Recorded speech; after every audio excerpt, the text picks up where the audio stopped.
Hello everyone, welcome to complex engineering. तो अभी हम लोग बात करने वाले टाइम रिस्पांस एनालिसिस के बारे में। तो यहाँ पर ये टाइम रिस्पांस एनालिसिस में बेसिकली हम लोग करते क्या है, हमें पता है कोई भी सिस्टम है, एलटीआई सिस्टम हमने कंसिडर किया। एलटीआई सिस्टम को अगर हम लोग इनपुट देंगे तो जो एलटीआई सिस्टम होगा वो हमें आउटपुट देगा, राइट। हम लोग कितने टाइप के इनपुट दे सकते हैं? 3 टाइप के इनपुट होते हैं बेसिकली हमारे पास। अगर हम लोग देखें, इम्पल्स इनपुट होता है, स्टेप इनपुट होता है और रैंप इनपुट होता है, राइट। तो अगर हम लोग किसी भी एलटीआई सिस्टम को अगर हम लोग इम्पल्स इनपुट देते हैं तो जो एलटीआई सिस्टम होगा वो हमें क्या देगा? इम्पल्स आउटपुट देगा। तो जो आउटपुट है उसको हम लोग क्या बोलते हैं? जो आउटपुट है बेसिकली उसको हम लोग रिस्पॉन्स भी बोलते हैं।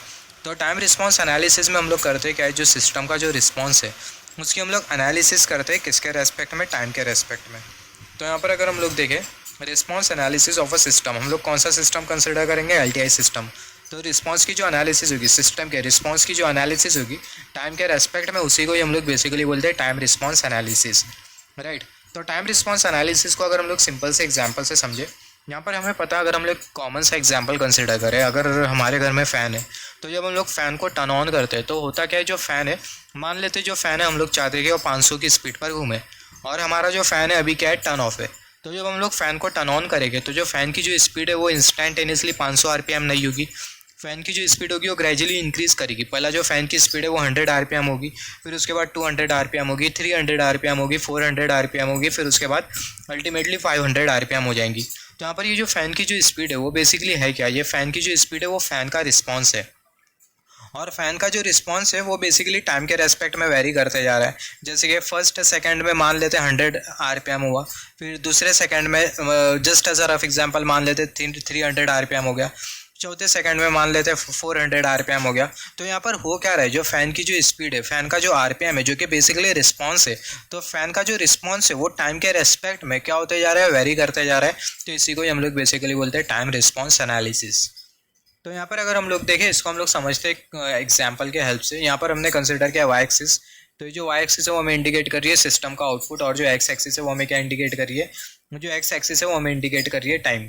यहाँ पर अगर हम लोग देखें, यहाँ पर हमने कंसिडर किया है रेफरेंस इनपुट। यहाँ पर हमने कंसिडर किया है रेफरेंस इनपुट, जिसमें हम लोग चाहते हैं कि हमारा जो सिस्टम हो वो ऑपरेट हो, या फिर हम लोग बोल सकते हैं हमारा जो फ़ैन है वो ऑपरेट हो, राइट। तो यहाँ पर अभी अगर हम लोग देखें, जो रेफरेंस इनपुट हमें जो दिखाई दे रहा है, ये रेफरेंस इनपुट को अटेन करने के लिए, रेफरेंस इनपुट को हमारा जो सिस्टम होगा वो इंस्टेंटेनियसली अटेन नहीं करेगा। रेफरेंस इनपुट को अटेन करने के लिए हमारा जो सिस्टम है वो टाइम लेगा, जिसको हम लोग यहाँ पर कुछ इस तरीके से देख सकते हैं। इसको हम लोग फ़ैन के एग्जांपल से भी समझ सकते हैं। मान लेते हैं जो लाइन है वो हमें क्या इंडिकेट करिए? 500 का आरपीएम। तो जब हम लोग फ़ैन को टर्न ऑन करेंगे तो बेसिकली होगा क्या, फ़ैन की जो स्पीड होगी वो ग्रेजुअली इंक्रीज़ करेगी करेगी करेगी करेगी, और एक पर्टिकुलर टाइम के बाद फ़ैन की जो स्पीड होगी वो 500 के आरपीएम के बहुत क्लोज में होगी। तो यहाँ पर अगर हम लोग देखें, यहाँ पर ये वाला जो ग्राफ हमने जो कंसिडर किया, ये वाला जो ग्राफ है वो हमें क्या इंडिकेट कर रहा है? एक्चुअल आउटपुट इंडिकेट कर रहा है। और यहाँ पर ये जो डॉटेड लाइन है वो हमें क्या इंडिकेट कर रही है? रेफरेंस इनपुट इंडिकेट कर रही है। तो यहाँ पर अगर हम लोग देखें, यहाँ पर ये रेफरेंस इनपुट हमें दिखाई दे रहा है, और यहाँ पर ये एक्चुअल आउटपुट हमें दिखाई दे रहा है, राइट। तो यहाँ पर ये जो एक्चुअल आउटपुट है, ये एक्चुअल आउटपुट बेसिकली हो क्या रहा है, जो आउटपुट है वो वेरी कर रहा है कुछ इस तरीके से। यहाँ पर अगर हम लोग देखिए, जो वेरिएबल आउटपुट होता है इसको हम लोग बेसिकली ट्रांसिएंट आउटपुट भी बोलते हैं, या फिर बोल सकते हैं ट्रांसिएंट रिस्पॉन्स। जैसे कि फॉर एग्जांपल जो फ़ैन की जो स्पीड है वो ग्रेजुअली इंक्रीज़ करेगी। तो फ़ैन की स्पीड जब ग्रेजुअली इंक्रीज़ कर रही होती है तो जो रिस्पांस होता है उसको हम लोग बेसिकली बोलते हैं ट्रांसिएंट रिस्पांस। फिर एक पर्टिकुलर टाइम के बाद फ़ैन की जो स्पीड होगी वो कांस्टेंट हो जाएंगी, 500 आरपीएम पर घूमने लगे हैं फ़ैन, जब तक कि हम लोग फ़ैन को टर्न ऑफ ना करें। तो जो 500 की जो कांस्टेंट स्पीड है उसको हम लोग बेसिकली बोलेंगे स्टेडी स्टेट रिस्पॉन्स। तो यहाँ पर अगर हम लोग देखें, यहाँ पर ये बेसिकली है क्या, ये है सिस्टम का आउटपुट। किसी भी सिस्टम का जो आउटपुट है वो हमें कुछ इस तरीके से मिलेगा। तो किसी भी सिस्टम का जो आउटपुट है वो हमें बेसिकली 2 रिस्पॉन्सेज से मिलके बना होता है, या फिर हम लोग बोल सकते हैं आउटपुट को हमें पता है, हम लोग रिस्पॉन्स भी बोलते हैं। तो किसी भी सिस्टम का जो रिस्पॉन्स है बेसिकली 2 रिस्पॉन्सेज से मिलके बना होता है। पहला जो रिस्पॉन्स होता है ट्रांसिएंट रिस्पॉन्स, और दूसरा जो रिस्पॉन्स होता है उसको हम लोग बेसिकली बोलते हैं स्टेडी स्टेट रिस्पॉन्स। तो अगर हम लोग देखें, ये पर्टिकुलर पॉइंट से पर्टिकुलर पॉइंट के बीच में हमें जो रिस्पॉन्स जो दिखाई दे रहा है उसको हम लोग बेसिकली बोलते हैं ट्रांसिएंट रिस्पॉन्स। ट्रांसिएंट रिस्पॉन्स में बेसिकली हो क्या रहा है, ट्रांसिएंट रिस्पॉन्स में जो स्पीड है वो क्या कर रही है, वेरी कर रही है। ट्रांसिएंट रिस्पॉन्स में जो स्पीड है वो क्या हो रही है, वेरी कर रही है। ट्रांसिएंट रिस्पॉन्स में जो आउटपुट या फिर बोल सकते हैं जो रिस्पॉन्स है वो वेरी कर रहा है, या फिर आप फ़ैन कंसिडर कर रहे हो तो जो फ़ैन की जो स्पीड है कुछ इस तरीके से वेरी कर रही है। यहाँ पर अगर हम लोग देखें, जो यहाँ पर ये जो हमने जो कंसिडर किया ये फ़ैन के साथ एसोसिएटेड नहीं है ये एग्जाम्पल। यहाँ पर हम लोग फ़ैन को सिर्फ कॉन्सेप्ट समझने के लिए कंसिडर करें।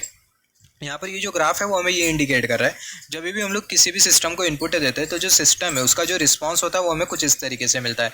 जो रिस्पांस होता है बेसिकली दो रिस्पांसेस से मिलकर बना होता है। पहला जो रिस्पांस होता है वो होता है ट्रांजिएंट रिस्पांस, और दूसरा जो रिस्पांस होता है उसको हम लोग बेसिकली बोलते हैं स्टेडी स्टेट रिस्पांस। यहाँ पर अगर हम लोग देखें, यहाँ पर हमें क्या दिखाई दे रहा है, रेफरेंस इनपुट दिखाई दे रहा है, और यहाँ पर ये एक्चुअल आउटपुट हमें दिखाई दे रहा है। तो रेफरेंस इनपुट और यहाँ पर ये जो एक्चुअल आउटपुट, दोनों के बीच का जो गैप होता है, दोनों के बीच का जो डिफरेंस होता है, उसको हम लोग बेसिकली बोलते हैं एरर। और यहाँ पर ये जो एरर हमने जो कंसिडर किया इसको हम लोग बेसिकली बोलते हैं स्टेडी स्टेट एरर। तो यहाँ पर अगर हम लोग देखें जो सिस्टम का जो ओवरऑल रिस्पांस है, ओवरऑल आउटपुट या फिर बोल सकते हैं ओवरऑल रिस्पांस, या फिर बोल सकते हैं आउटपुट, और can say response of system, output मतलब रिस्पांस। तो जो ओवरऑल जो रिस्पांस है सिस्टम का बेसिकली दो रिस्पांसेस से मिलकर बना है। पहला जो रिस्पांस है वो कौन सा रिस्पांस है, ट्रांजिएंट रिस्पांस है, और दूसरा जो रिस्पांस है वो कौन सा रिस्पांस है, स्टेडी स्टेट रिस्पांस है। यहाँ पर अभी अगर हम लोग देखें जो ट्रांजिएंट स्टेट रिस्पांस, यहाँ से हमने ये देखा किसी भी सिस्टम का जो ओवरऑल जो रिस्पांस होता है वो बेसिकली दो रिस्पांसेस से मिलकर बना होता है। पहला जो रिस्पांस होता है ट्रांजिएंट रिस्पांस, और दूसरा जो रिस्पांस होता है वो होता है स्टेडी स्टेट रिस्पांस। तो अगर हम लोग देखें जो ओवरऑल जो रिस्पांस होता है किसी भी सिस्टम का वो दो रिस्पांसेस से मिलकर बना होता है। पहला जो रिस्पांस होता है वो होता है ट्रांजिएंट स्टेट रिस्पांस, और दूसरा जो रिस्पांस होता है उसको हम लोग बेसिकली बोलते हैं स्टेडी स्टेट रिस्पांस। यहाँ पर ये जो ट्रांजिएंट स्टेट है, इसको यहाँ पर ये जो ट्रांजिएंट वाला जो पार्ट है, जैसे कि हमने बात किया, ये जो ट्रांजिएंट वाला जो पार्ट होता है, जो ट्रांजिएंट रिस्पांस होता है वो वेरिएबल रिस्पांस होता है, और जो स्टेडी स्टेट रिस्पांस होता है वो कांस्टेंट रिस्पांस होता है। तो ये बहुत इंपॉर्टेंट है, जो ट्रांजिएंट रिस्पांस होता है वो वेरिएबल रिस्पांस होता है, और जो स्टेडी स्टेट रिस्पांस है वो कांस्टेंट रिस्पांस होता है। तो यहाँ पर अगर हम लोग देखें जो ट्रांजिएंट स्टेट रिस्पांस होता है वो वेरिएबल पार्ट होता है, और जो स्टेडी स्टेट रिस्पांस होता है वो कैसा पार्ट होता है, फिक्स्ड पार्ट होता है। यहाँ पर अभी अगर हम लोग देखें जो ट्रांजिएंट स्टेट रिस्पांस है इसको हम लोग बेसिकली नेचुरल रिस्पांस भी बोलते हैं, और ये जो स्टेडी स्टेट रिस्पांस है इसको हम लोग फोर्स्ड रिस्पांस भी बोलते हैं। यहाँ पर अगर हम लोग देखें जो ट्रांजिएंट स्टेट रिस्पांस है इसको हम लोग मैथमेटिकली कॉम्प्लीमेंट्री फंक्शन भी बोलते हैं, और ये जो स्टेडी स्टेट रिस्पांस है इसको हम लोग मैथमेटिकली पर्टिकुलर इंटीग्रल भी बोलते हैं। यहाँ पर अगर हम लोग देखें जो ट्रांजिएंट स्टेट रिस्पांस और जो स्टेडी स्टेट रिस्पांस है वो साइमल्टेनियसली एग्जिस्ट नहीं कर सकते। मतलब जो स्टेडी स्टेट रिस्पांस है वो ट्रांजिएंट स्टेट रिस्पांस खत्म होने के बाद ही आता है। यहाँ पर अगर हम लोग देखें transient state response and steady state response can not exist simultaneously. जो ट्रांजिएंट स्टेट रिस्पांस और जो स्टेडी स्टेट रिस्पांस है साइमल्टेनियसली एग्जिस्ट नहीं करते। यहाँ पर अगर हम लोग देखें जो ट्रांजिएंट रिस्पांस, जब ट्रांजिएंट रिस्पांस पूरी तरीके से खत्म हो जाता है उसके बाद ही आता है स्टेडी स्टेट रिस्पांस। यहाँ पर अगर हम लोग देखें जब ट्रांजिएंट रिस्पांस पूरी तरीके से खत्म हो जाता है तो उसके बाद ही आता है स्टेडी स्टेट रिस्पांस। यहाँ पर अगर हम लोग देखें transient response do not die out at steady state, और हमें पता होना चाहिए जैसे कि हमने बात किया जब ट्रांजिएंट रिस्पांस पूरी तरीके से खत्म हो जाता है तो जो स्टेडी स्टेट रिस्पांस है वो लग जाता है। हम लोग ऐसा भी बोल सकते हैं स्टेडी स्टेट पर जो ट्रांजिएंट होता है पूरी तरीके से क्या हो जाता है, ट्रांजिएंट रिस्पांस पूरी तरीके से डाई आउट हो जाता है, पूरी तरीके से एलिमिनेट हो जाता है। हम लोग जब सिग्नल सिस्टम पढ़ते हैं तो हमने ये डिस्कस किया था, जब हमने सिग्नल सिस्टम पढ़ा था हमने ये डिस्कस किया था किसी भी स्टेबल सिस्टम के लिए जो ट्रांजिएंट रिस्पांस है वो क्या होना चाहिए, जीरो होना चाहिए स्टेडी स्टेट पर। अगर स्टेडी स्टेट पर ट्रांजिएंट अगर ख़त्म नहीं होता है तो ऐसे केस में जो सिस्टम है वो स्टेबल नहीं होता। यहाँ पर अभी अगर हम लोग देखें यहाँ से क्वेश्चन आता है define steady state. Steady state का मतलब क्या, टी टेंड टू इन्फिनिटी पर जो स्टेट होता है सिस्टम का उसी को ही हम लोग बेसिकली बोलते हैं स्टेडी स्टेट। और एरर जो कि हो रहा होता है स्टेडी स्टेट पर वो जो एरर होता है उसको हम लोग बेसिकली बोलते हैं स्टेडी स्टेट एरर। यहाँ पर अभी अगर हम लोग देखें ये एरर का मतलब क्या होता है, जो एरर होता है वो डिफरेंस होता है रेफरेंस इनपुट और एक्चुअल आउटपुट के बीच में। जो रेफरेंस इनपुट होता है उसको हम लोग शो करते हैं आर ऑफ टी से, और जो एक्चुअल आउटपुट है उसको हम लोग शो करते हैं सी ऑफ टी से। तो यहाँ पर ये रेफरेंस इनपुट और यहाँ पर ये एक्चुअल आउटपुट है, दोनों के बीच का जो डिफरेंस है उसी को ही हम लोग बेसिकली क्या बोलते हैं, उसी को ही हम लोग बोलते हैं एरर। तो एरर का मतलब steady state error. Steady state error का मतलब क्या, टी टेंड टू इन्फिनिटी पर हमें जो एरर जो मिलता है उसको हम लोग बेसिकली बोलते हैं स्टेडी स्टेट एरर। और ये नॉर्मली अगर कोई हमें पूछता है एरर का मतलब क्या है तो रेफरेंस इनपुट और एक्चुअल आउटपुट दोनों के बीच का जो डिफरेंस होता है उसी को ही हम लोग बेसिकली बोलते हैं एरर। और स्टेडी स्टेट एरर भी वही है, रेफरेंस इनपुट और एक्चुअल आउटपुट दोनों के बीच का जो डिफरेंस है उसी को ही हम लोग बेसिकली बोलते हैं स्टेडी स्टेट एरर। मगर जो स्टेडी स्टेट एरर होता है उसको हम लोग टी टेंड टू इन्फिनिटी पर कंसिडर करते हैं। यहाँ पर अभी अगर हम लोग देखें यहाँ पर बेसिकली हम लोग करने क्या वाले हैं, यहाँ पर ये टाइम रिस्पांस एनालिसिस में हम लोग क्या करेंगे, अलग अलग सिस्टम कंसिडर करेंगे। जैसे कि फर्स्ट ऑर्डर सिस्टम हो गया, सेकंड ऑर्डर सिस्टम हो गया, राइट। तो हम लोग कंसिडर करेंगे फर्स्ट ऑर्डर सिस्टम।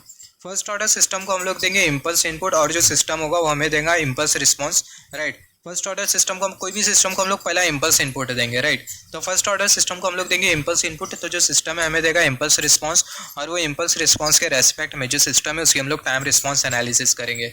फिर सिस्टम को हम लोग देंगे स्टेप इनपुट और जो सिस्टम होगा वो हमें देगा स्टेप आउटपुट या फिर बोल सकते हैं स्टेप रिस्पांस।